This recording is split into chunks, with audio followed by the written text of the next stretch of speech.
How are you all doing tonight? Yes, yes, yes. How about one more time? How are you all doing tonight?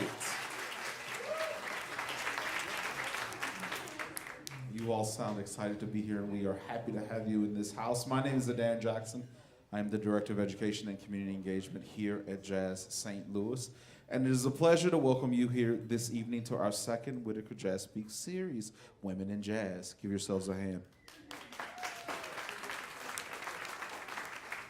This is one of 4 of a series of events that we have that are sponsored by the Whitaker Foundation that allow us to offer this community engagement night for free to you all to come experience as we dive into all kinds of social topics that have to do with this music.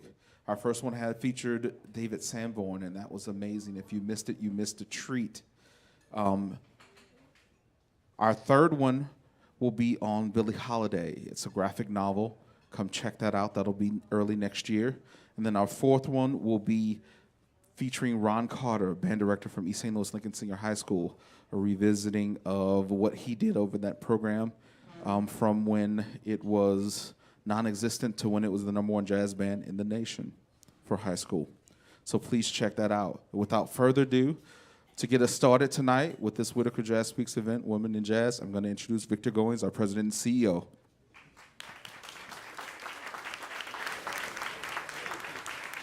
How about it for Darren Jackson?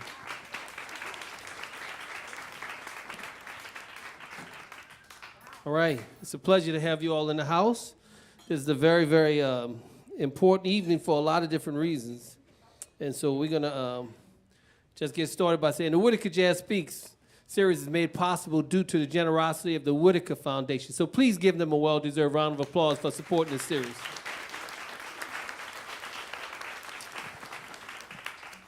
Okay, for those of you who may not have been here before, we just want to kind of share with you how this is going to go tonight. It's going to be in 3 parts. Part 1 will be a discussion with a panel of professional female musicians who have traveled the world, and it will be about their life as a musician and really about women in jazz. Part 2 will be a short Q&A. We'll give you all a chance to get in there, about 15 minutes, and then Part 3 will be a performance that they're going to give you based upon a repertoire that they decide to do. I'm not sure what they're doing yet, probably some jazz standards, jazz classics, or even original compositions. So, with that being said, throughout history, women have faced numerous inequities and challenges in the realm of music. While the artistry and talent of women in music cannot be denied, the gender bias and persistent stereotypes surrounding the industry have hindered their progress, recognition, and access to equal opportunities. From the classical era to contemporary times, the contributions of women musicians have often been overlooked, undervalued, and subjected to discrimination.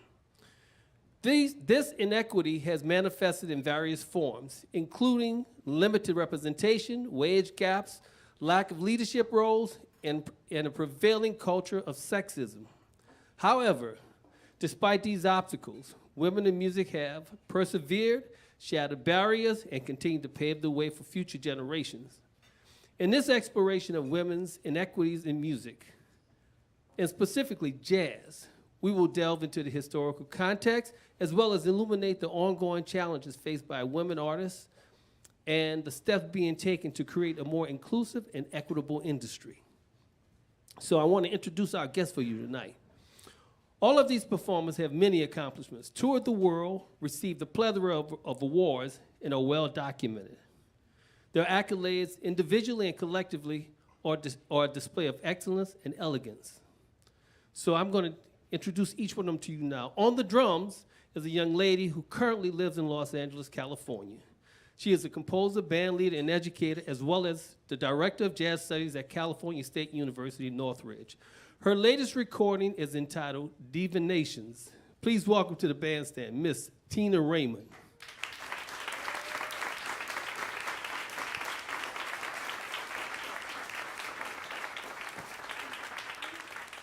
On the trumpet is a young lady who has made St. Louis her home since 1988 and is a true hometown favorite. She is an entertainer, educator, composer, arranger, and singer.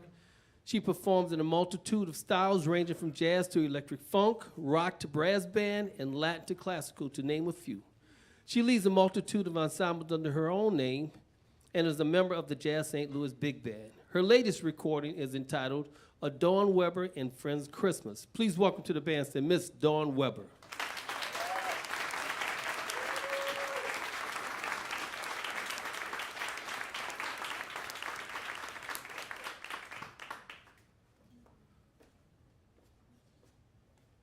Okay.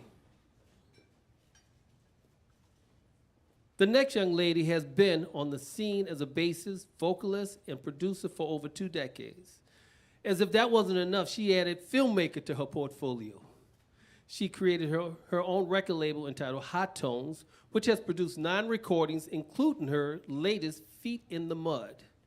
She is the co-director of the Dome Experience, that's D-O-M-E, as an acronym, Experience, a multimedia project meant to inspire its audience to become aware of environmental and social issues within the community and globally through original compositions performed by a 20-piece jazz orchestra, dance, and cinematography. Please welcome to the bandstand, Miss Mimi Jones.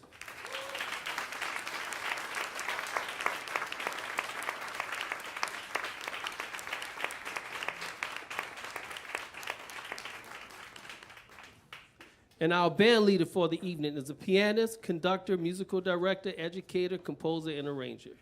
This young lady is a native of Missouri, but has made Chicago her home for over 20 years.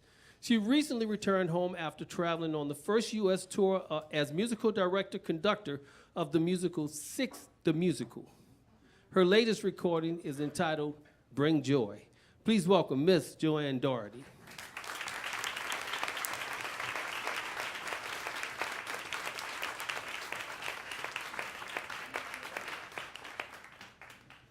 Now, I just want to put something out there for those who may not, there's been so many women who've done so many great things, and it really goes under the radar. But I just want to do a quick roll call for you.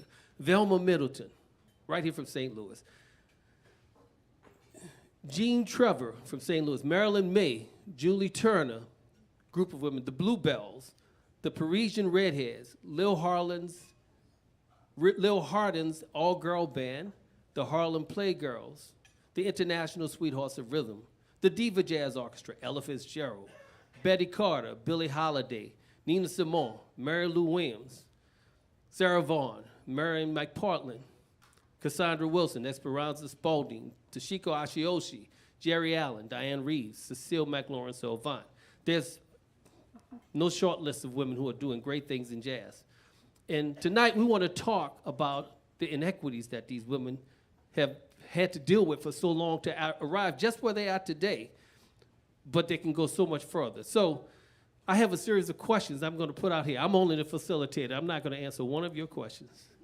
I'm just going to put out some things so we can start some discussion. It's going to be very informal. So I just want to start by asking my people up here, and anybody can answer the question, what ideas can you suggest? Well, let me start with a different question. What are some tools you've used to successfully navigate through and around sexism in your career? Who's going to deal with that? Just go for it. We don't need to be too formal. First, I just want to say thank you, Mr. Goines, for putting this together. Please, a round of applause.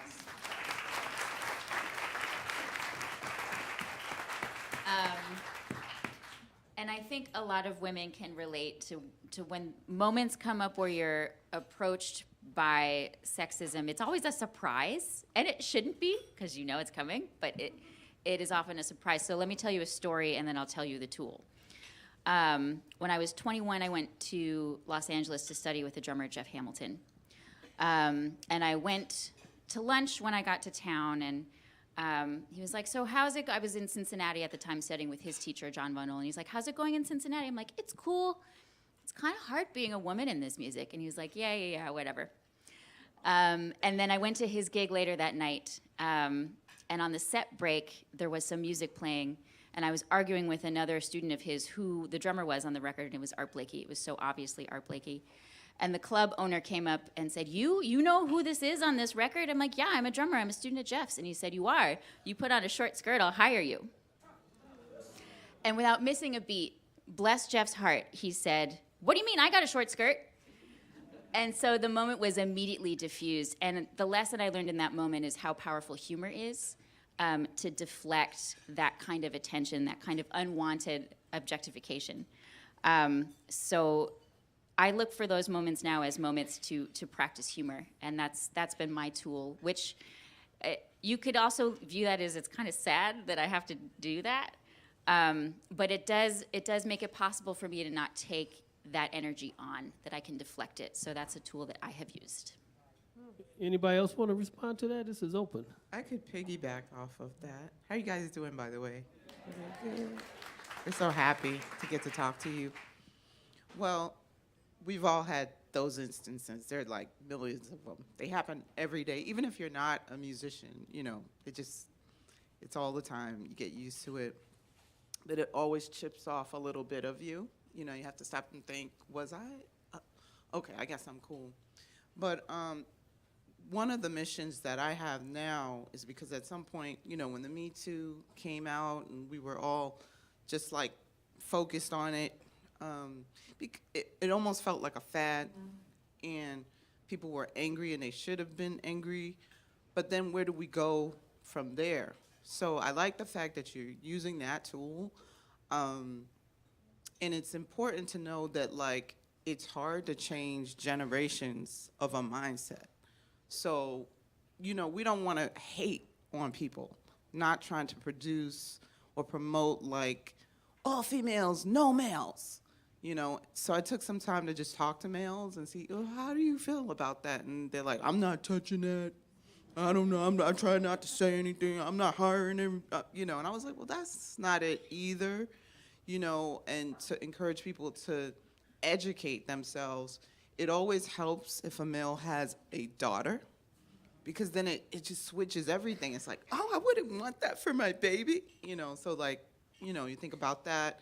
But really to find that middle ground where men and women can coexist in a relaxed setting. Because we don't want the men to feel like, you suck, you know, I'm gonna get you fired. And I've heard that. It's more like, it should be like, okay, you need some education. Let's help you. Are you ready? You understand what just happened? No, you didn't get it. Okay, let's break it down for you. That kind of mindset, so that, because we can't just live just one sex and do this. We need everybody, you know.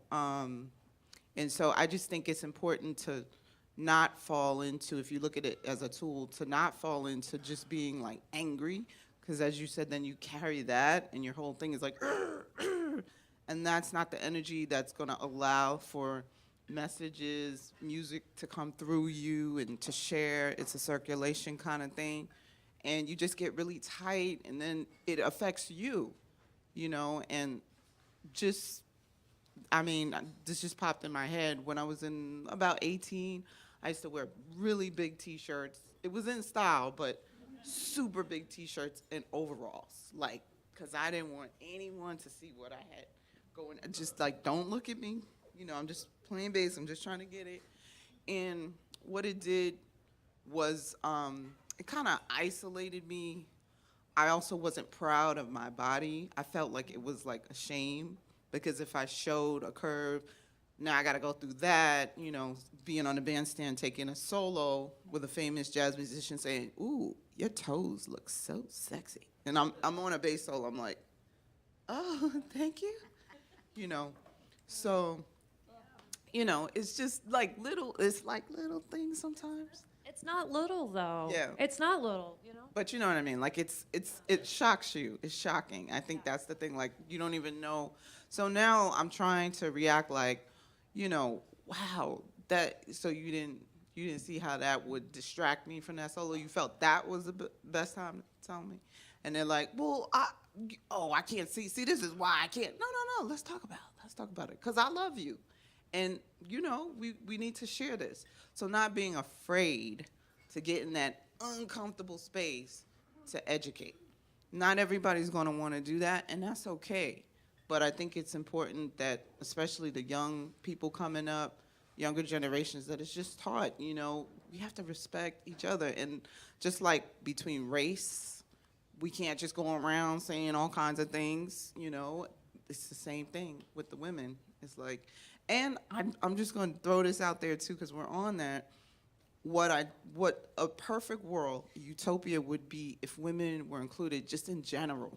Just, it's not like, give it up for the females, you know. That feels like we're good enough right here, but we're not just, it's not just, you know, there's no ceiling. We just want to be, you know. The women in jazz festivals, we have to have them because we're still trying to educate and create a space. But at the same time, we just need to be hired. You know, we need to be in the circulation, so we don't need to always be like, here comes the females. How do you feel? It gets so exhausting. So my thing is, let's change that. Let's move from there. Let's, like, you know, let's actually do an action that helps. And, you know, that even you guys can help. If you know a young woman or girl coming up, support that. You know, whether you're clicking a like on their posts or you're donating to whatever, you go to a show, or you just say, that was awesome. It wasn't awesome as a woman. Yeah, you don't sound good for a girl. Yeah, which, still hear it. So I didn't mean to interrupt. Yeah, that was it. You know, like, but that sideways thing is it's still real. So yeah. Anyway. Now, we started out, Tina was talking a little bit about one thing she dealt with in terms of what she had to navigate her way around in terms of that. What are some of the other obstacles that you all have had to deal with in your career? I mean, anybody can speak to it. All of you will probably have a whole laundry list of them. Anyone want to speak to some of the obstacles that have really been challenging for you to work through to get to where you are at today in your career? Hello. However, thank you for being here to discuss this important issue. How many people know me and know what I do in this town, have seen me perform? A few of you guys. Okay, a lot of you. Okay. Thank you for coming to my performances, and thank you for your support.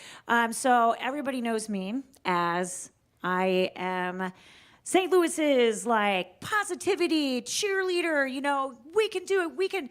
If the world is a wonderful place, let's smile, let's have a good time. You know, we can't do what we do without you. That's like, let's make this world a better place. All right, so everybody knows me and how I, you know, all the energy that I put on stage. I don't talk about my personal life. I'm not on Facebook. You don't hear about the struggles that I have to deal with, and so I kind of hide all that.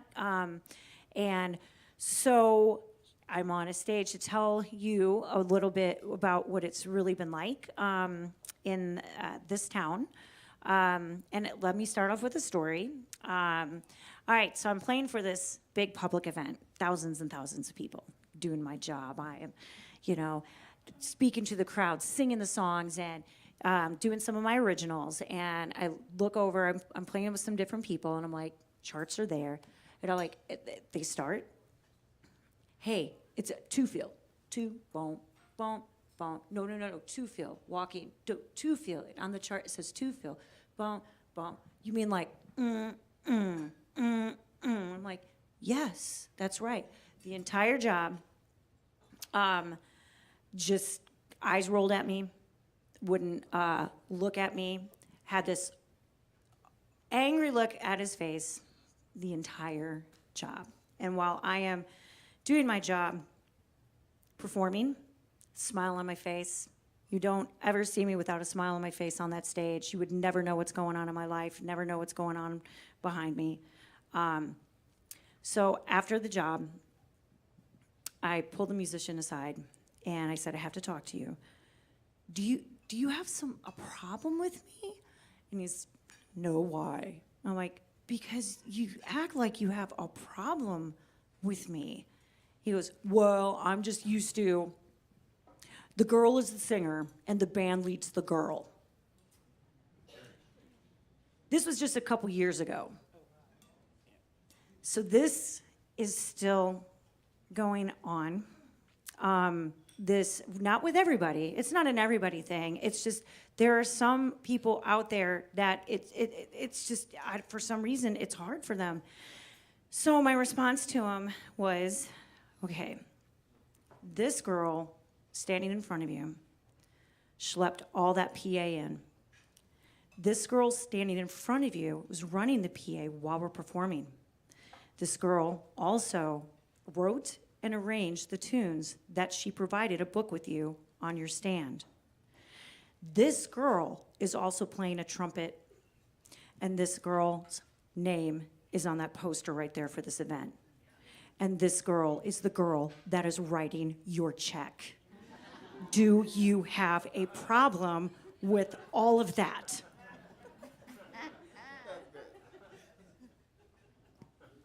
No. I guess if you wrote the song and I'm not playing it right, you have the right to tell me how to play it. So, it has been a career of that to get to the point when I first started. I had band members that were upset. They were saying, how long is this chick horn player band gonna last? And you're gonna be done. I've had, I could just countless times of be doing a job and my name was in front of the band because the venue put it up. A musician saying, that was in the band. And again, it's not everybody, it's just some. Why is your name on the board? I want it erased. I'm not gonna play until they erase your name off that board. Yes. So people ask, why aren't there very many women in jazz in St. Louis? Because it's been a fight. At first, I used to cower. I used to apologize. I used to say, I'm sorry. Let me see if they'll take it off. I'm sorry, guys. I didn't tell them to put my name up there. I'm really, really sorry. You know, and whenever there was someone screaming at me, while the rest of the men, or boys, I should say, looked down at the floor, never stuck up for me once.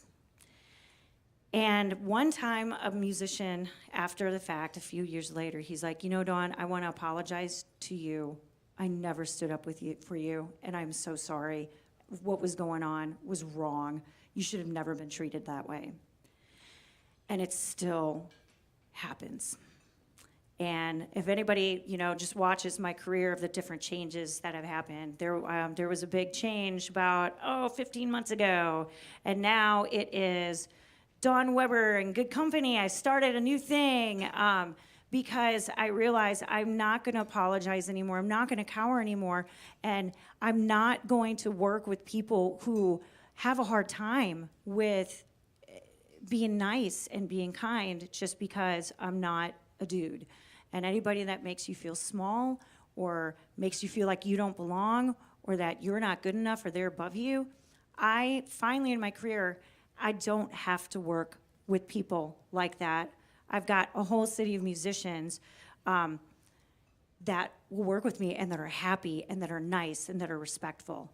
So that is what it's been like, and I really want to try to do anything I can to change it, but it takes more than just me in this town. And there's 3 of us right now playing jazz, making a living at it, and teaching, only 3. And because it's hard, you have to be strong, you have to stand up, and it's just really hard. It's intimidating, it's scary, but not one of them got me to quit. And I'm trying to make a change in this town. So anyway, there we go. That's been my obstacles. Cool. Well, you've led me in 3 different directions I can go. Y'all notice I'm moving over because I'm trying to get in the band.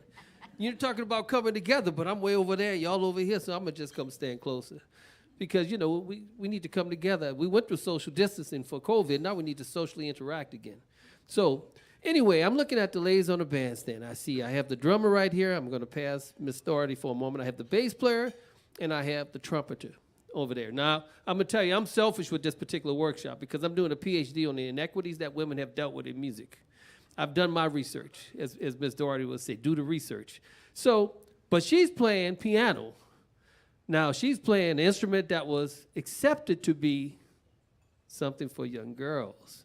How did you get to the piano? Was there another instrument in mind? Did somebody direct you back to it? What's your story about that? There was a piano in the house. I grew up on a farm. Hi, Mom, somewhere watching. It was, you know, it's kind of like I grew up 100 years ago. The young ladies got piano lessons to get some culture, I guess. And my mom was a saint for driving us to lessons while my sister and I would fight in the car. So, but I bounced around other instruments. No one told me to go back to piano. I played trombone and trumpet and flute and saxophone and bass guitar and drums for a while. I mean, I've dabbled in in a lot of things, but that's my voice, you know. And it's not. But I think it was easier to imagine myself doing it because representation matters, right? So I could see other women playing piano, and it wasn't a crazy idea. I mean, although playing jazz was a little crazy idea, but yeah. So I didn't really get pressured to go back to it or anything on account of gender roles, but yeah, that's what I ended up doing. So. Okay, so can I pass that question right to your right now? This young lady plays the bass. I know there must have been some discussions about why you want to play that big instrument. Oh, man. It's the opposite. I used to get everything carrying that instrument. Why you carrying that thing? It's so big. Oh, you carrying that for your man? Oh, you such a nice girlfriend. Can you play that thing? It's so annoying. It's just like, I try. You better go ahead, but that's kind of big. You're little. You sure you could play? That's too heavy. That's, you know, just everything.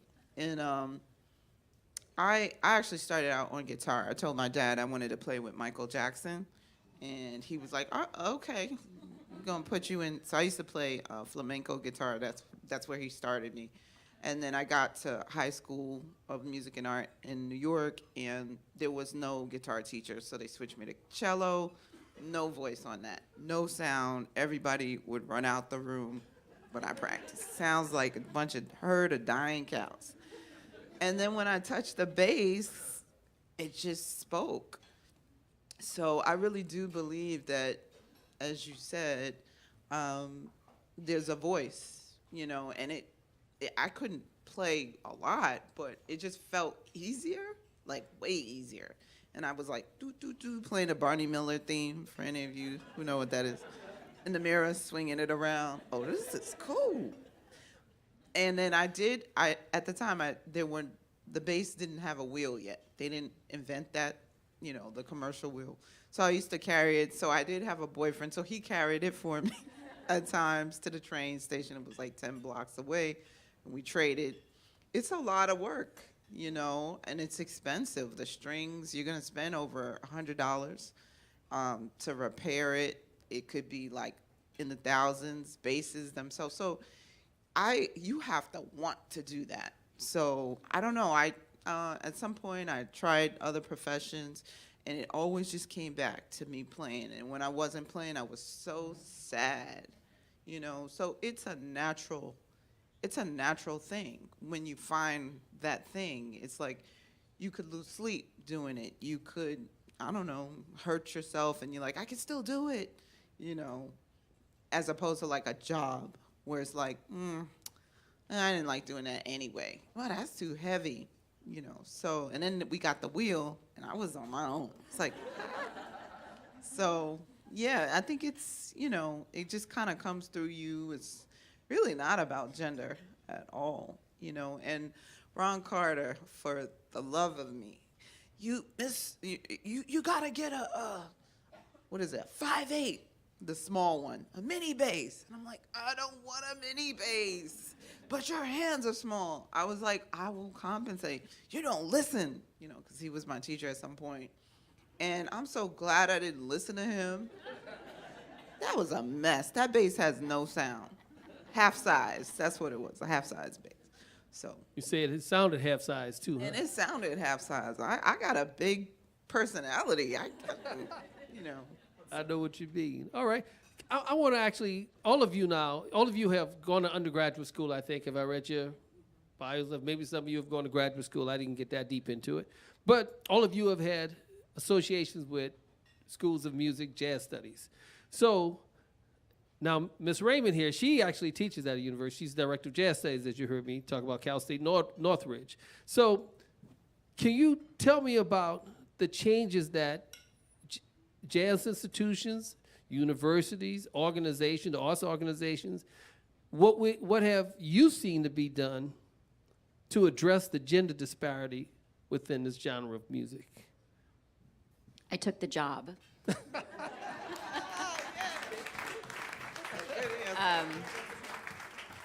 I think that there are 6 women in the country that run jazz studies programs. So you've got 1. And that representation matters a great deal. There are 6 women in my program currently, which out of 60 students is not a lot, but for most jazz programs, that's the most I've seen at any one program. And I know that part of that is because I'm there. And I was just having a conversation with a student of mine, a wonderful bass player. She's a senior, and there are 2 bass players in the top band. And every time there's feedback from the bass amp, I look over, she's playing the bass, and the other bass player is messing with the knobs. I'm like, why is anyone touching the bass amp that isn't playing the bass right now? And she was like, well, I didn't want to be mean. And we had to have this conversation about how asserting yourself is not mean. And I don't know that subtlety, that understanding of being raised culturally as a woman, not a musician, just a woman, and how we're raised to appease people and to be kind, that I recognize that for my student, and I was able to express that to her. I wish that someone was there to do that for me when I was a student. I could have used a little, put your elbows out, Tina, when I was a student. Cool, okay. Anybody else ever thought about that? I have another question. I have no shortage of questions, but. I'll just, so one of the things that it's unspoken, but a lot of women hate jam sessions. We despise them, not because we hate the act of the jam session, but we're just so disrespected at the session. They always put all the women together in the same band, right? That, or At a jam you never get called, or you just, so I have been doing this for 20 years, actually. It dates me. But I started doing these jam sessions. I call them the lab sessions. And I make sure that there are women on the bandstand. Doesn't have to be every week, and then I reach out, and they come, and they're like, this is so great. Even for vocalists at jam sessions, if they're instrumental musicians, they separate them. And they don't fix the mic and give them the proper amount of time to just shine. It's just like, oh, you got it out? Okay, next. So just really giving a treatment, setting the stage for women to feel comfortable to sign up, whatever level they're at. Because that's the other thing, like, I used to go sit in, and, you're going to feel bad when you're trying to learn a tune. That's what a jam session is. You're using your ears, and you're trying to apply what you're practicing at home, and you get a chance to play with people and meet people. And it's just so hurtful sometimes because you get vibed, like, what are you even doing playing this instrument? You suck. So try to just change that whole thing. Like, you know what you got to do? You heard what was happening, right? And like, yeah, okay, so just come on back. So I started that everywhere. Any program, I always push, is there a jam session? It brings people together, but now it's not just bringing them together, make a space, make a way. Even for transgender people, they were not showing up. So I teach at Berkeley School of Music in Boston, and I can say now some of our transgender students are showing up at the jam session, and they come every week, and people know their name.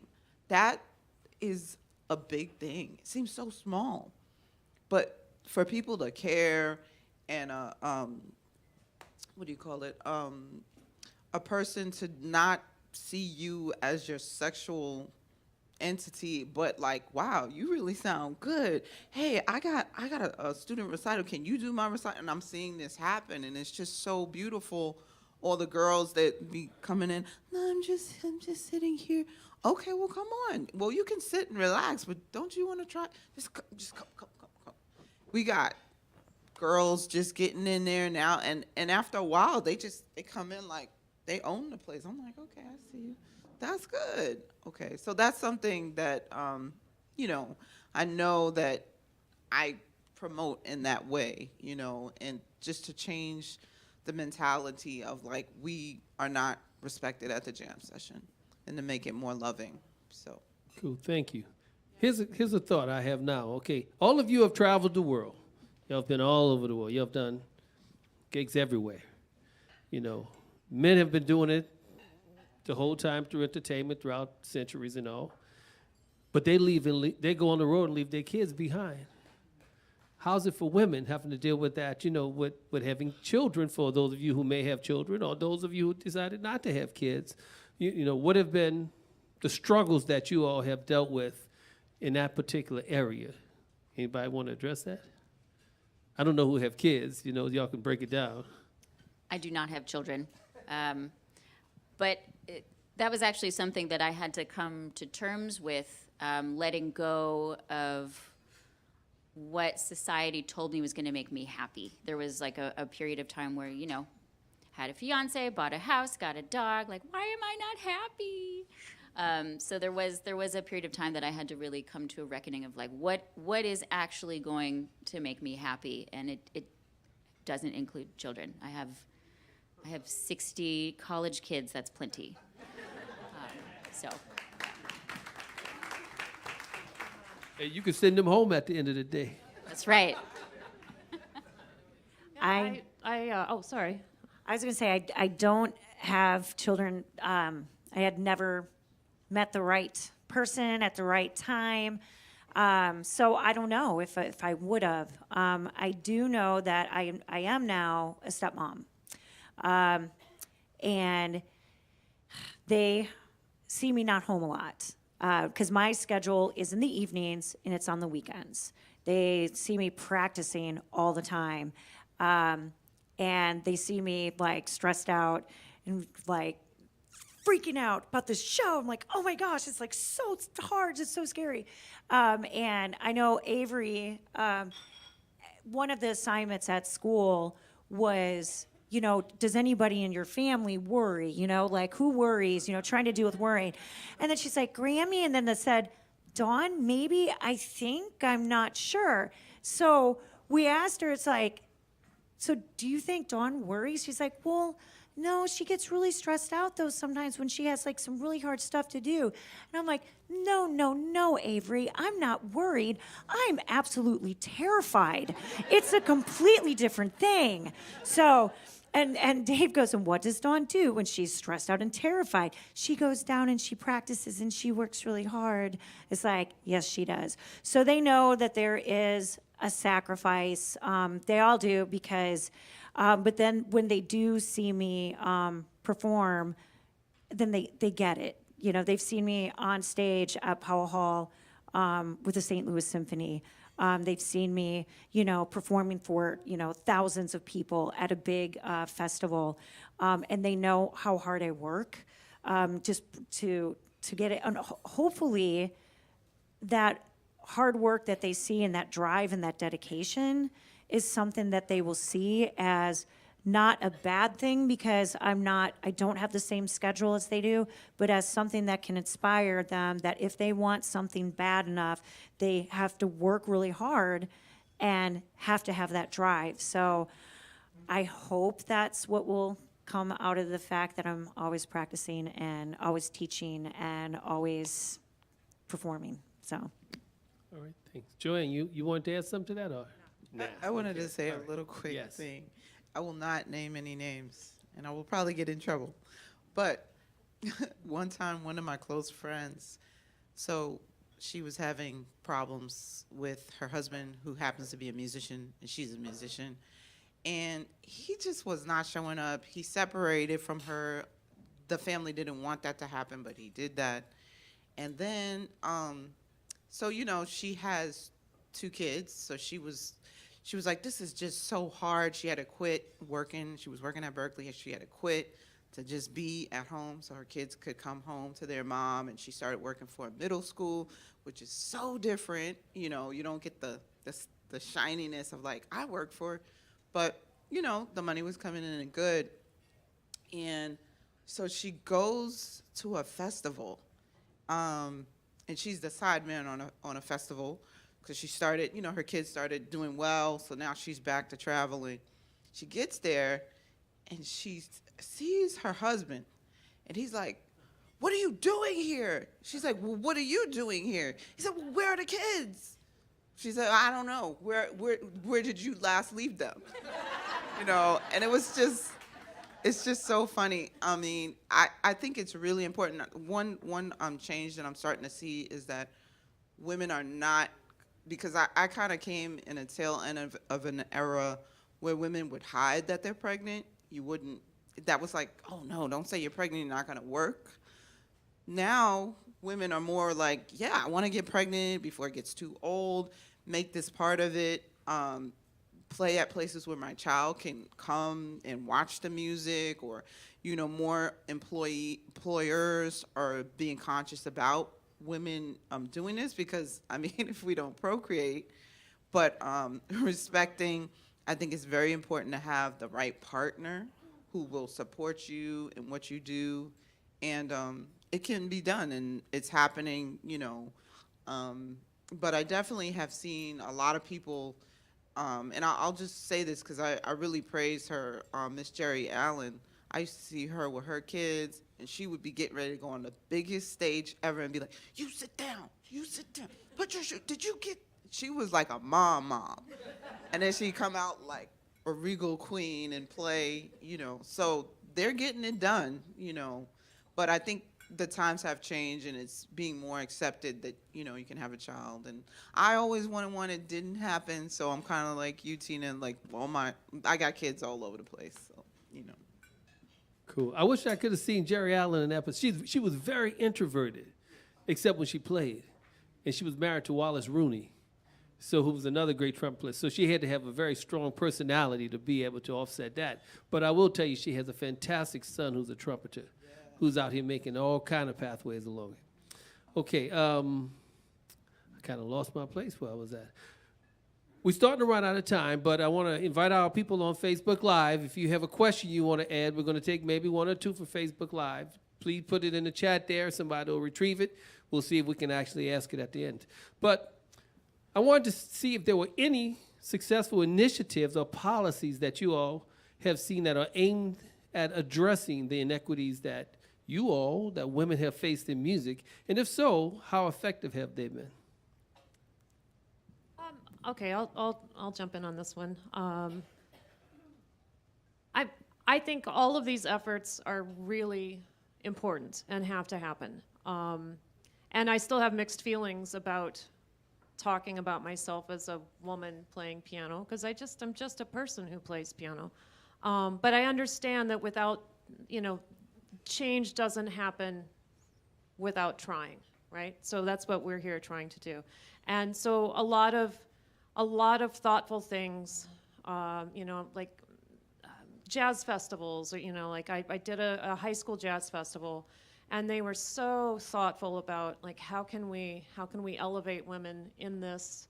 We're gonna have a fair amount of women adjudicators who are also performers. We'll have them give a panel discussion like this in front of the kids and kind of inspire them.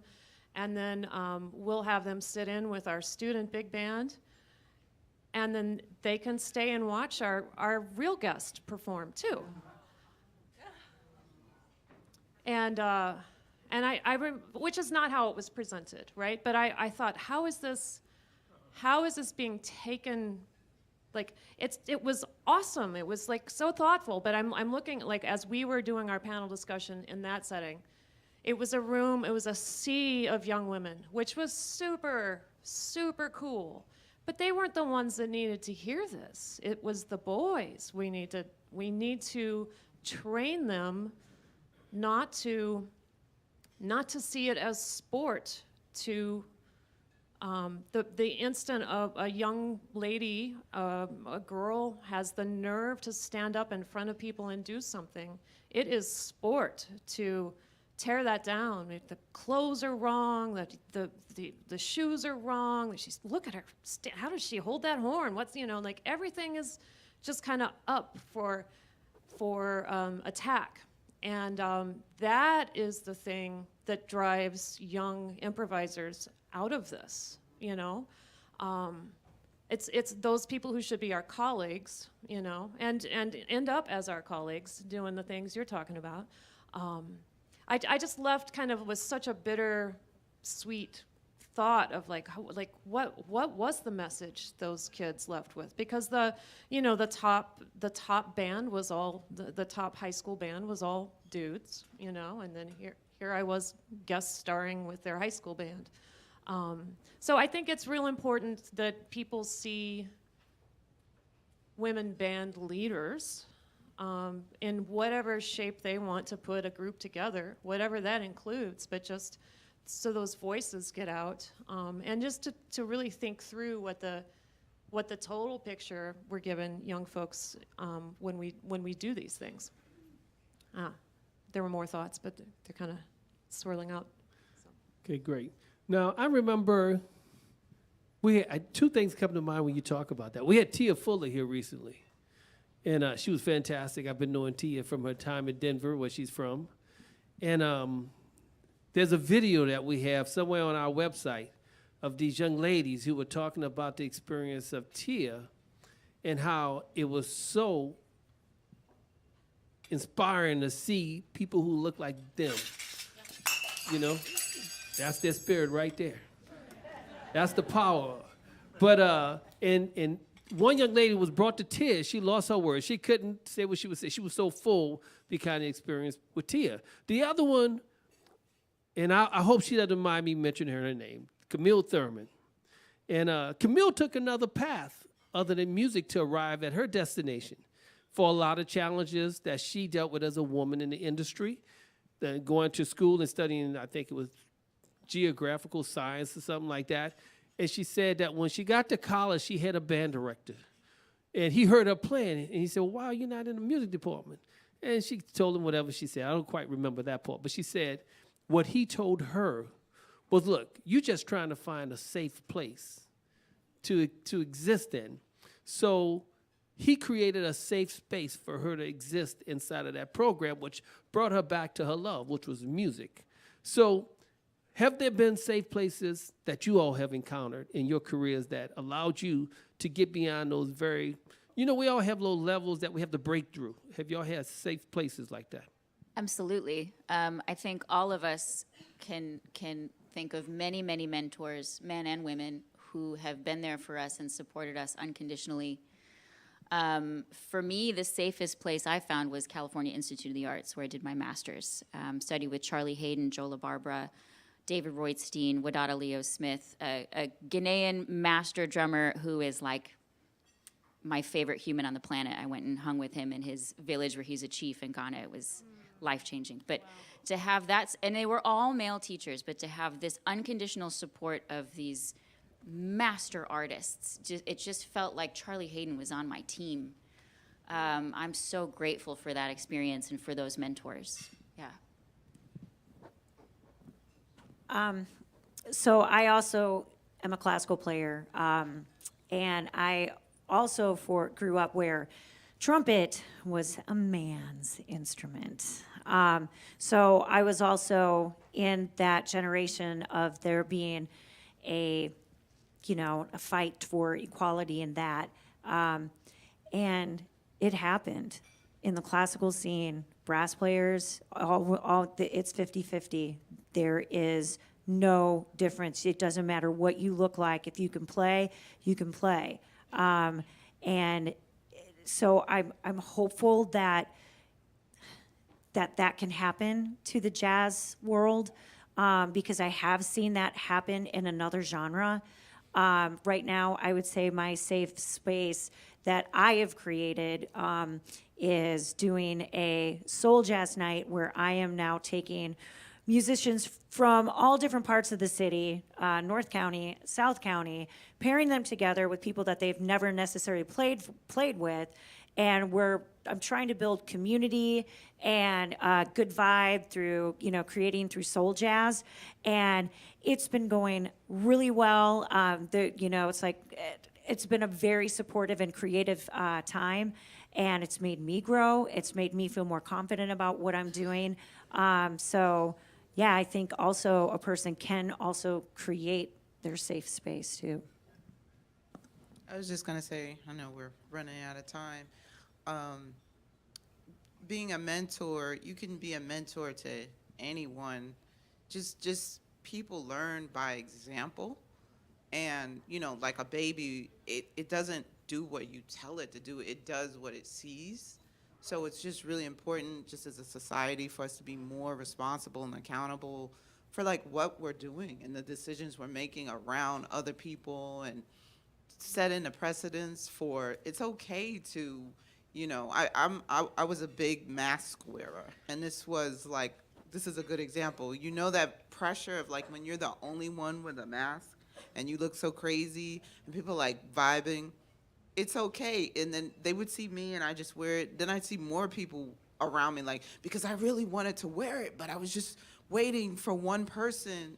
So you know what I mean? Like, it's kind of like that. If other gentlemen are seeing another person doing something great, the more you see that, the more you know what, I didn't want to do that, like the person that apologized to you.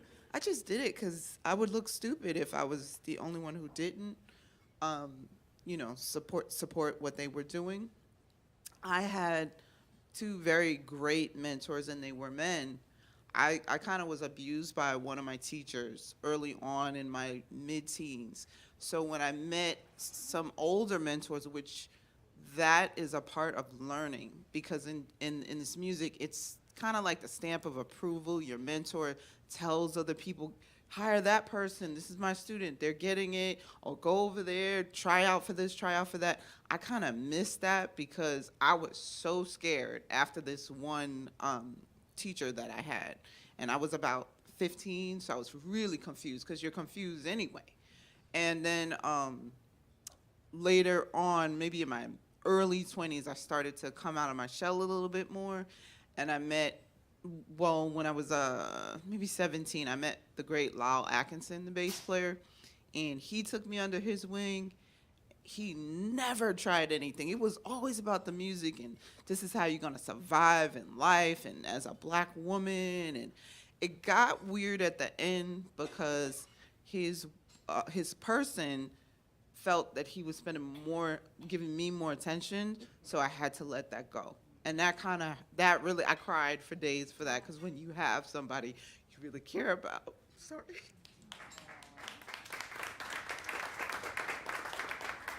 thank you, that cares about you, you cherish that.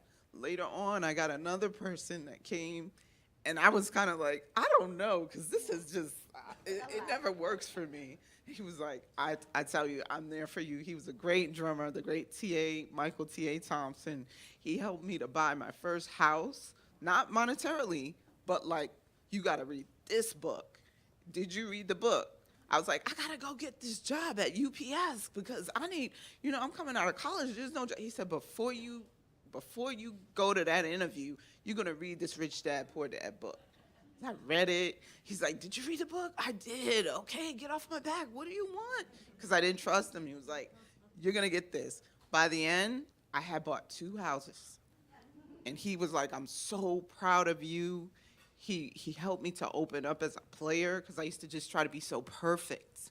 And he was like, that's not it. That's not you. Don't be afraid to be you. Your mistakes are part of what makes this music amazing. And people are going to watch you as the example. And so then I was able to then be myself. And that was the biggest release and greatest thing that happened in my life as an artist. All right, thank you. Okay, so we're going to kind of go to our part 2 now, which is our Q&A. And someone's going to be walking around with the microphone. Where's our microphone person? There she is. Okay. Now, I asked for some Facebook questions. So I'm going to start with a Facebook question. Now, I actually thrive on saying, let's deal with the difficult questions. Let's not push them under the rug. Let's not put them in the closet and not deal with them. So we actually have a question, Dawn, that was directed to you from a person watching named Debbie Rowe. They said, for Dawn, As a professional female musician and educator in St. Louis, how do you feel about the recent job posting for 3 top leadership positions within Jazz St. Louis, the organization, that were filled with only male candidates? Now, let me correct my person on the internet. There were 4, because I'm the 4th. I'm the president and CEO. The other one was director of marketing, director of development, and director of education and community engagement. So they're asking, how did you feel about that particular fact that it was filled by men? We got to have the difficult conversations. Let's have them. Have you mailed her check yet for tonight? Well, She know where I live. you know, Here comes the humor. it's Yeah. it's. I was hoping that there would be. I mean, not the positions that you said, but also the other ones, the associates and everything. When there wasn't a female put on the other jobs, I was hoping that there would be a female put on the associate's job, just so there could be a female still on the team and involved on the team, because I feel it's so important to have a female around. So I was bummed out that there wasn't a female on the team. I don't know why. But it matters to me because I am a female, and everything that I've been going through and have dealt with, and everything that I'm trying to fight for and stand for, and I want to make a change in the city so bad. I don't want other girls to go through what I've had to go through. It's too hard, and I don't know how to do it. We just need more. We need more females here in this town, in these positions, in these jobs. So I've talked to my other colleagues, the other 2 that are in St. Louis, and I've talked to some other people, and there's possibly something that we could do to try to put a nonprofit, get a grant going and go outside of here and try to put something together that is to empower women, girls. You know, you can do it, you know, give them the strength, you know, give them the love, give them the support, and then bring, you know, people together that way. So I guess that's what I'm going to try to do with the people, other women outside, because I don't know if that answers my question, but yeah, it's hard. Okay. It's hard. Now, it was pointed at Dawn, but do any of my other women have a response, let us say, to that question? You may not know all the details of all of it, but what's your thoughts? They're asking about in fact, the question was, how do you feel? Feelings are subjective. How do you feel about that? So I would like to hear how you all feel about it. If y'all would like to respond. If not, we can move on. But I always say, let's have the difficult conversations. And Pops, you're sitting over there. We need to have another Whitaker Jazz Speaks that talks about all of these kind of issues, okay? Maybe next season. We're going to deal with it. Okay, but anybody else would like to get some information in there? I just really quickly, it's a simple thing. You have to have what's represented on the top as well as in the community, because it helps to bring that diversity, that large sense, that richness of experience, and you can't know what it feels like to be someone else, you know, you just don't know. So, you know, I'm just because we're talking about here, I remember one time I was here with Tia Fuller, and the administration was really working us hard. And we were like, wow, this is a lot.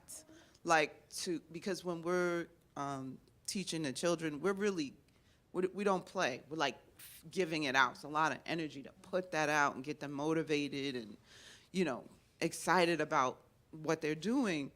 But there was never any downtime. And as women, and I'm sure as men too, we need a little space, you know, to just get ready. This doesn't just look like that, you know.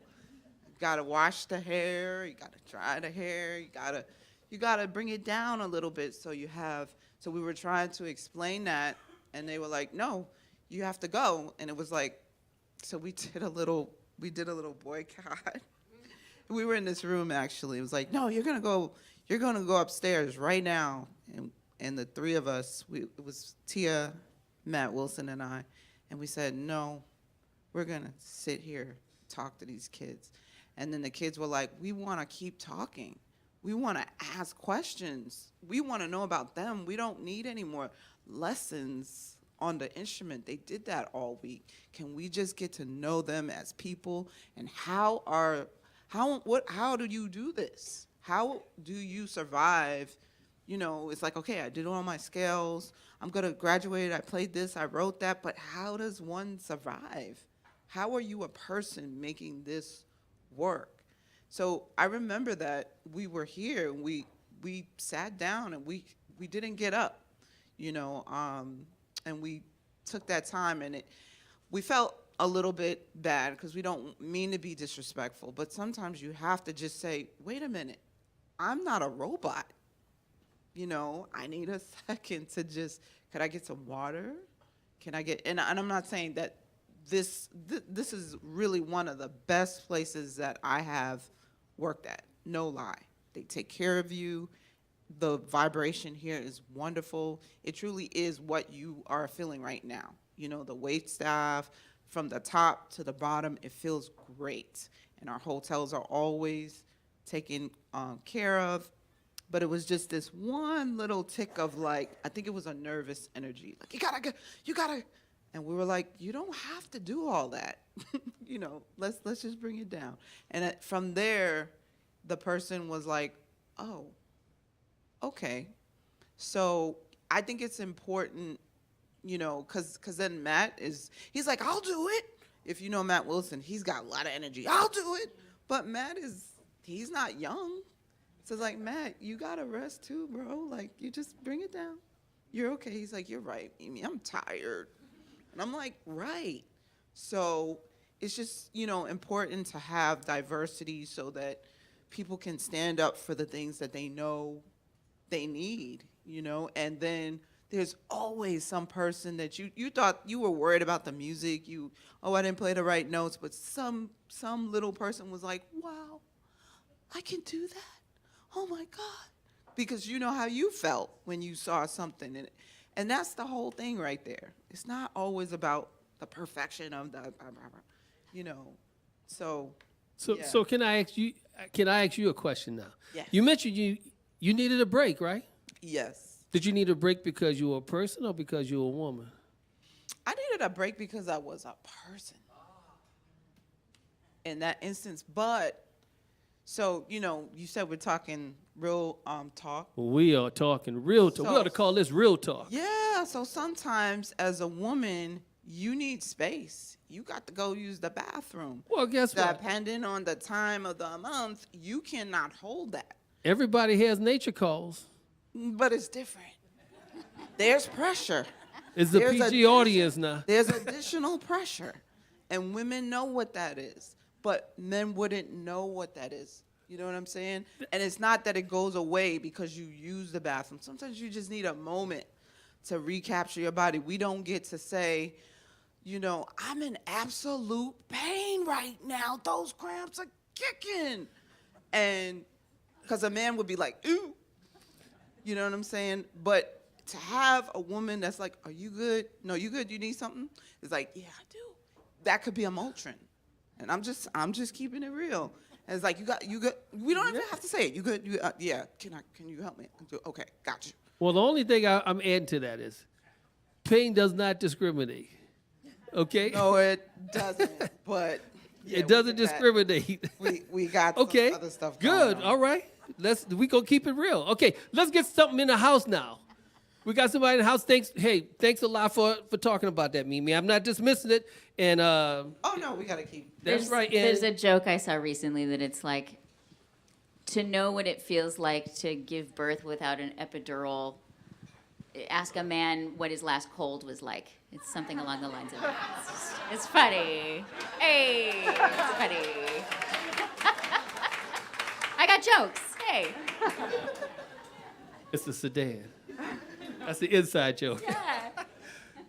But thank you so much. And Debbie on Facebook Live, thank you for that question. Like I said, at Jazz St. Louis, in my time here, we're going to talk about the difficult stuff.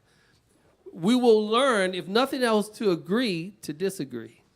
We don't always have to agree. We have to be respectful of each other in terms of what we do. And that's going to make all of this better. We have any questions out in the audience? Can you bring the mic? You know what? I'm right here with a microphone. Thank you. My name is Katie. Thank you for being here and talking about everything. This is really, really great because we don't hear from professional female musicians nearly enough. And thank you for having this forum. I'm curious about, also, thank you, Don. We're choral singers, most at Michael and George, so we've sung across from you several times, and it's been fantastic. So thank you. You guys mentioned something about teaching women aggression and just kind of sticking up for yourself when things are a little patriarchal.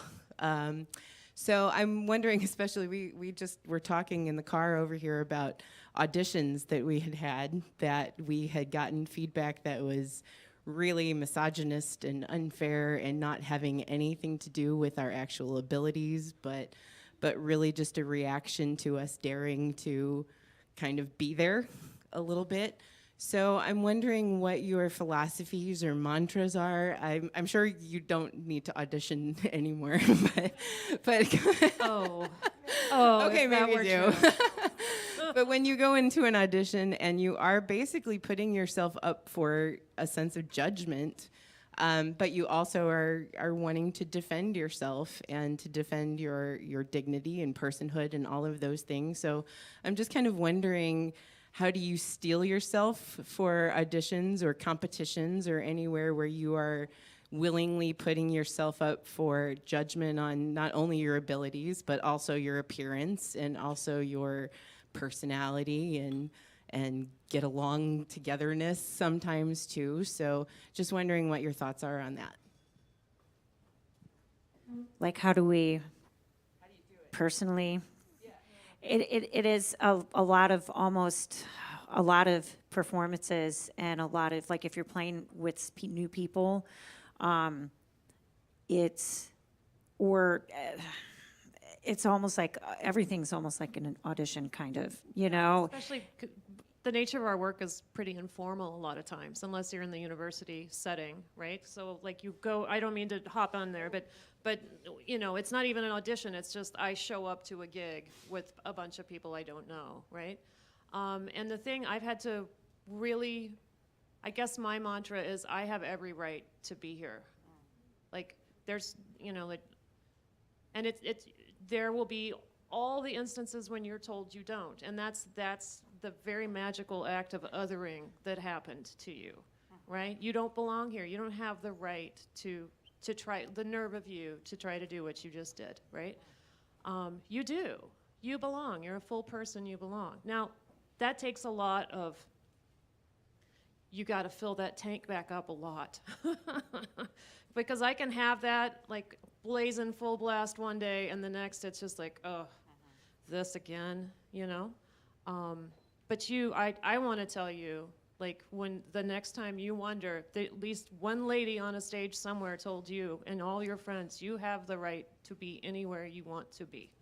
So, a motivator for me is that it's bigger than me, that I have to be up here so that other women see another woman doing it. There have been a few gigs that I've been approached to do. There's this one trumpet player in LA who's incredible, but I call his music dude jazz, because it's like very masculine. And he asked me to do one of his shows, and I was like, I don't play like that. And I was like, you know what? Someone like me should be in that band. And when I think about approaching any audition or interview as like, this is bigger than me, it kind of pushes me into a space where, like, I have to own it. I have to. And I'll add something to that. You know, I've traveled to see orchestras, both classical and jazz, around the world. And with their attempts to do blind auditions, it's never blind. It's never blind. You know, they'll audition someone for a job, and they'll give them the job with a 10-week contingency. And then suddenly the blindfold is off, and it's no longer blind. And then they say, oh, well, you know what, we tried you out, you just didn't fit. It's still a long way to go in terms of the idea of having women and people of color in those particular positions. We got a long way to go. That was a Virginia Slim slogan years ago, you know. Thank you for your question. Yes, I do. Okay, you can say your name and then your question in the box. I know you supported people where you don't have any babies. Well, I can't because I have Down syndrome and I cannot have babies at all. And it was very hard for me because I support myself. I am adult, and with people with Down syndrome, supporting people with the awkward, and it makes people sad and calm. That makes me so happy. You said about having babies. I can't. I'm so sorry to hear that. I'm very sorry. Thank you so much because my family supporting me. My dad, Tommy, supporting me very well as a good person. And I know everybody here. Oh, I love you. You know, I felt like you. I wanted those babies too. But at a certain point, I just had to deal with those emotions. You know, if you have a faith, or if you have, you know, you're open about energy and things, you know that you're not alone. And you know that this is all so much bigger than you. I was born when I was a baby, and I was very hard. Mm-hmm. My parents always tell me to support myself, be a good person. I'm 31 years old. I'm brave, and I make people happy. Absolutely. And Absolutely. You are essential. You are so essential. And, you know, even if you don't have a baby of your own, there are so many little souls that you can touch and make a difference. Amen. That's like real. So all that love that you have, you can do two things. This is what I do. I'm the baby. So I make sure I get to do, because I work really hard, which I'm sure most of us do here. Make sure you are taking care of yourself. You give yourself all that love you would have given to that baby. And then I also share that love with other people who need it. For some reason, I see people that have children that don't want them. I think when you want them and you can't, you see that and then you say, why does? But I stop asking those questions because it's not about logic. It's just about you have all this love and energy to give, and there are a lot of people that need that. And I also have some animals, and I love on them too. So you are no less important because that can't happen to you. You were made to be here. You have a right to be here. And I want you to just enjoy as much as you can and spread all that energy right there, that passion. Spread it out, because the world needs that all the time, especially right now. You start sharing that love, you're going to feel better. We're going to take this gentleman's question over here, and I'm going to take one more off the Facebook Live, and then we're going to take a break to get some music. Sir. All right, ladies and gentlemen, I want to first of all thank God, all you ladies on that stage. No matter what you go through, you take God with you. Because without God, we can't make it. I don't know about everybody else in here, but I'm speaking to you. Follow your career. Read your Bible. God, I was hungry on the street. Look at me now. I thank my God. He took me off the street from being hungry. So I know what some of you going through up there.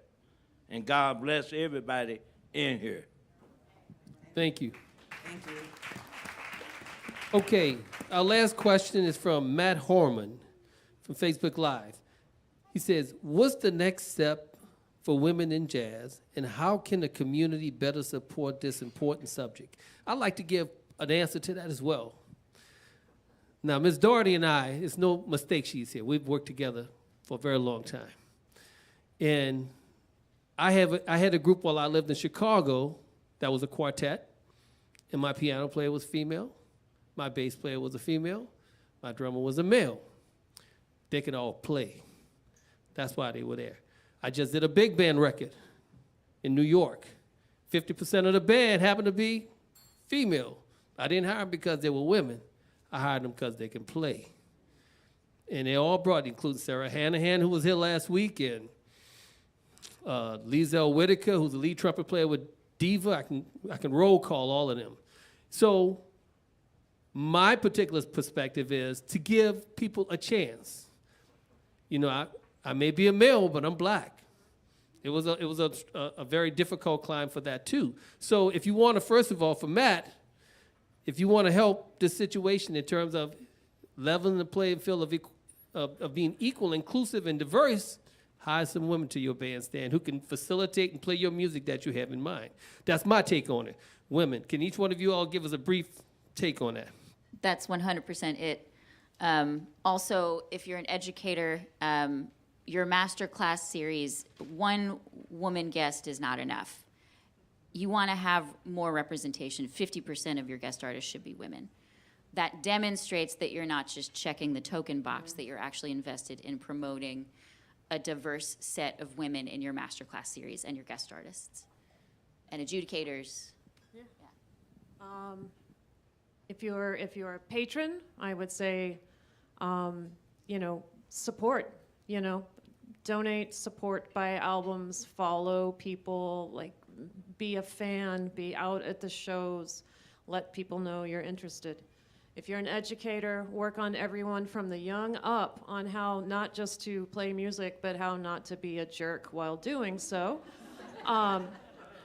And for organizations, that are more formal, more women in leadership positions, makes a difference, because if we decide we want to bring girls up doing this, they have to see that you can't just tell them it's possible, they have to see it's possible.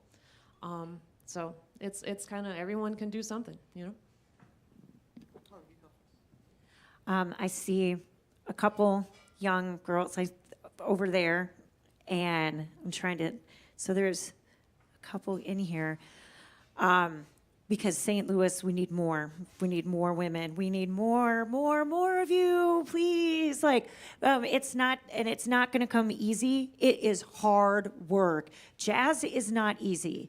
It's hard work, and you have to be a lion. And so we need more young girls to take on the challenge, practice your tail off, and be strong and become women in jazz. Even if you don't want to do it for a living, we need more of you.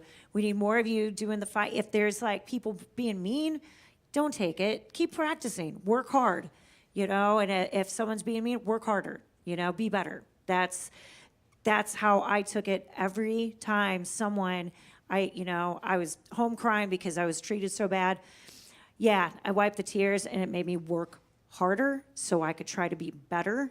And it drove me a little bit, and drove me a little crazy too.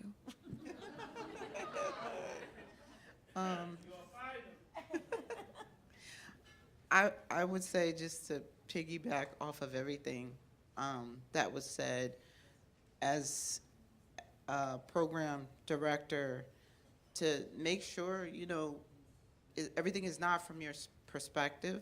You want to drive home the fact that we have to practice, but we want to create an environment where people are checking on each other. A lot of times men need a hug too. They want to cry, but they can't cry because you look stupid. What you crying about? Man up. So it's important to not just like single it out like, oh, it's a woman thing. It's just a human thing. And we need to level that off. Obviously, there are certain things that men can do just because of body type or whatever. But really, I mean, my husband, he's a big dude, but I'm the strong one. He knows that. You know, and it took years of gaslighting. Y'all know what gaslighting is? So I'm like, is it just me? Or did he just would avoid the work that goes into stuff and the truth, you know, dealing with the truths.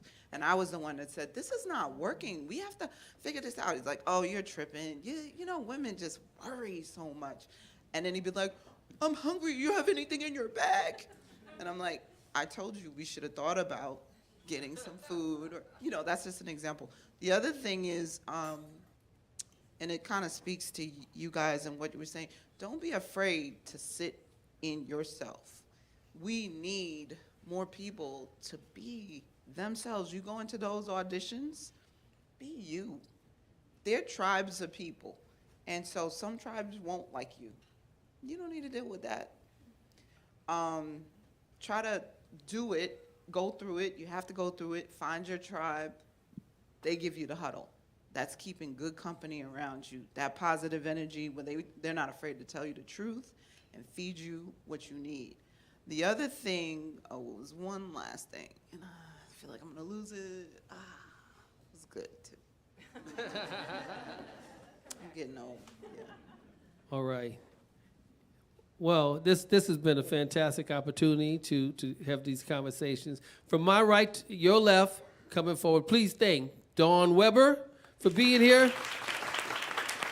Mimi Jones. Jo Ann Daugherty. Tina Raymond. I look forward to more discussions like tonight's to advance the indelible imprint that women have and will continue to have on jazz music. I had a student once told me, they said, you know, we have to bring back what women have done. I said, it never went anywhere. They can't erase y'all off the planet. You have to educate them and make them aware of it. That's all. Women ain't going nowhere. They're going to be here. We're going to be here together, though. And, Dawn, I respect when you say the music is difficult. The music is easy. People are difficult. So keep playing no matter what happens. We're going to take a break and come back with some music. Thank you all so much. We'll see you in a moment.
All right, welcome back. How y'all doing? All right. Well, we thank you all so much for being here for the lecture. That was like your full course meal. Now you're going to get the dessert. All right, so please give a well-deserved round of applause for Miss Tina Raymond on the drums. Mimi Jones on the bass. On the trumpet, flugelhorn, and cornet. Right? Dawn Weber. And leading the group on the piano, Miss Jo Ann Daugherty.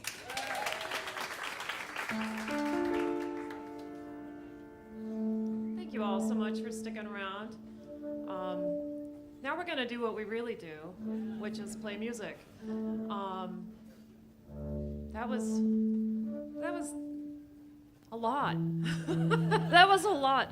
So I'm really looking forward to playing music. I'm going to be honest. I have mixed feelings about random groupings of people, you know. And I've often made like just real bad jokes about someday I'll have a band with all left-handed people in it. How about that? But I have to say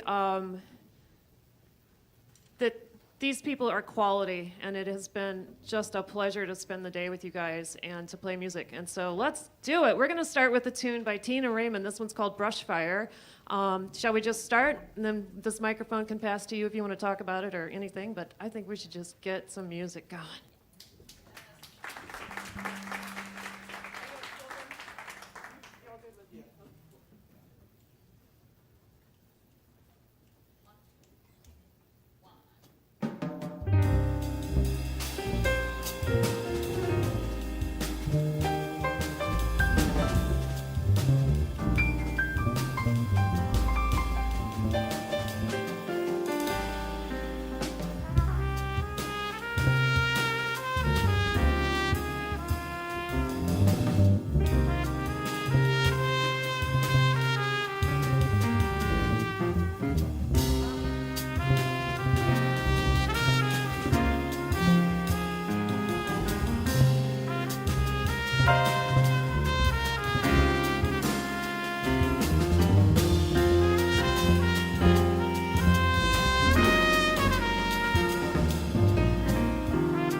you guys. Ooh, I got a mic too. Hey, that was called Brush Fire. It's about wildfire in LA. It has nothing to do with brushes. So I wrote that during a fire that broke out in Malibu and burned lots of beautiful homes, and it's a sad day. Anyway, we're gonna continue with one of Mimi's tunes. Thank you. That was really fun, despite what it's written for. Right now, we're going to move on with a tune that I love to play. I wrote it with a thought in homage to the great Thelonious Monk, Charlie Mingus, and the great Ornette Coleman, and it's called The, T-H-E for Thelonious, minor, so the M-I-N is Mingus, and the O-R is Ornette Coleman, the minor way. And basically, for the whole tune, they're kind of going back and forth talking about music. Yeah, that was cool what he did. You heard that? Yeah, I like that. He went down on the third and kind of came back up. And then when it gets to the end, and they're like walking down the street, when it gets to the end, they stop at the corner and they just have a fight. He didn't do that. Yes, he did. You didn't hear that. No, we got to go back and listen to this now. So there's going to be a little breakout of a fight at the end. But it's called The Minor Way, and I hope you enjoy it.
we decided.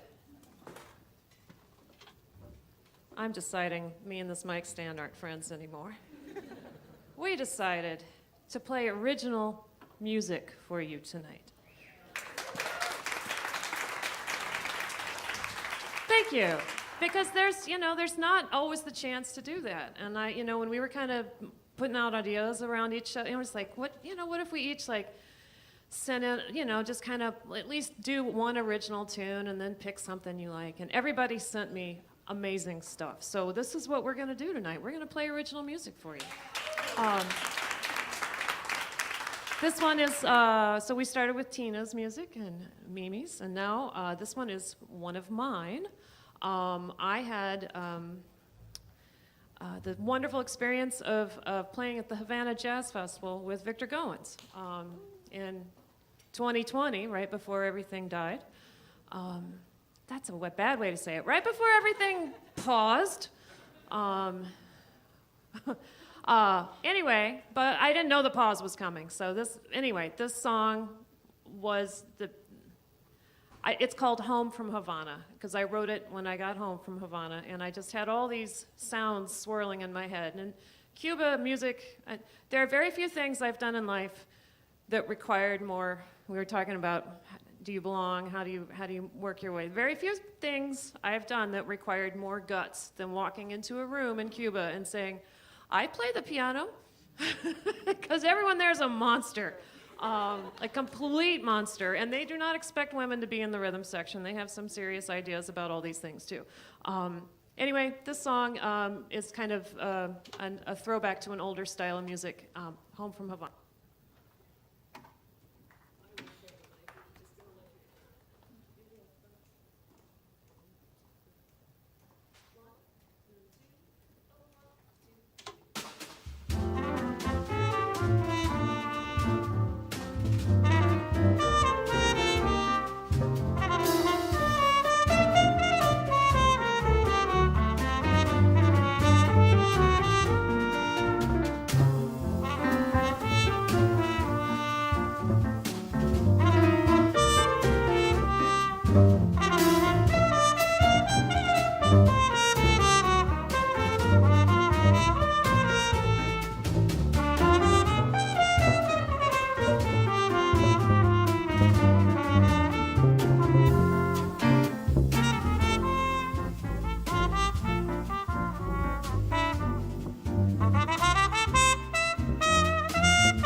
Next up, a song from Mimi. You want to tell us about this one? Shall I hand this over? Yeah. Really quickly, it's a song entitled Elena, and it was just from the heart for a good friend of mine, Miguel Zanon. He had a baby. We didn't expect that. It was like, because he's a working musician and just doing his thing, and he was like, I'm pregnant. I was like, wow. So Elena, she sounded like this song when she was born. She was so cute and beautiful. But now she's kind of running things. She's like 10 years old. So I don't know if the songs, it must be in there somewhere.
Okay. Oh, thank you. I mean, it killed me, so. This is, I don't know why we do this as a compliment. You killed it. We killed it. It's a very violent kind of sounding thing. This next one, we're going to get to Dawn tunes too here, but we had to put them in an order that kind of took us on a spiritual journey and all, you know. So this next one is another one of mine. It's called New Light. As in, we need a new light to shine in this dark and weary world. It's like this, put your love in the world. That's what it means.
This next one.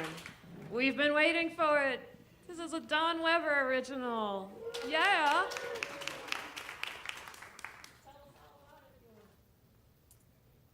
So, this song, just imagine sitting in your backyard on the perfect day, sipping on some lemonade, and thinking to yourself, everything's gonna be all right. The song is called All Right.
John Weber. This next one is a composition of mine. I just released a record October 6th called Divinations, and each song is written based off of a tarot card. Any tarot card people? Yes! A friend of mine got really into reading tarot cards in the pandemic. It was a rough time for musicians, so we're looking for side hustles. So she had a tarot card reading business. And whenever we'd get together, she would do a reading for me, and it was always just so whimsical and beautiful and very revealing, not so much what the cards would say, but how I would interpret the information. And so I was inspired to write 6 pieces based off of these different tarot cards. And this one is 8 of Wands, and the general vibe is great hope.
Thank you. We have just one more song for you. I'm just going to introduce I know you know everyone's names, but it's just such a thrill to be up here with these ladies. Dawn Weber on trumpet.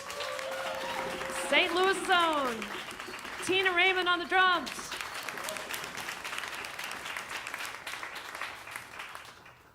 Mimi. I'm not getting that last word.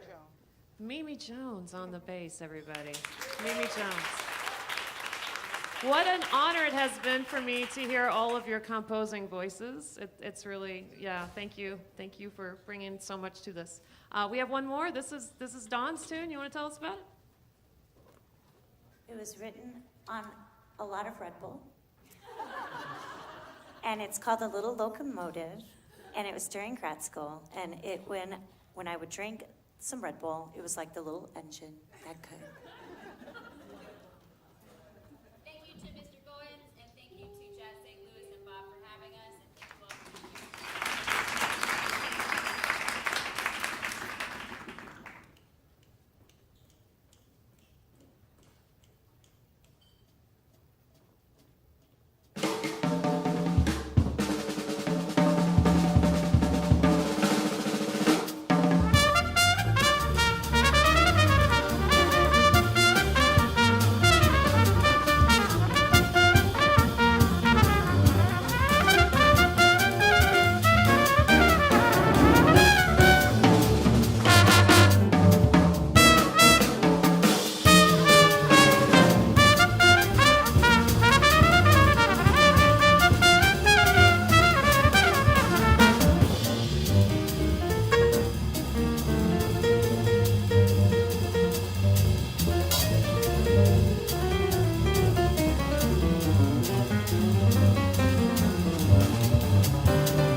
Give it up, Jo Ann Daugherty, Dawn Weber, Tina Raymond, Mimi Jones, Women in Jazz, the Whitaker Speaks series. Thank you all so much. Give them another round of applause.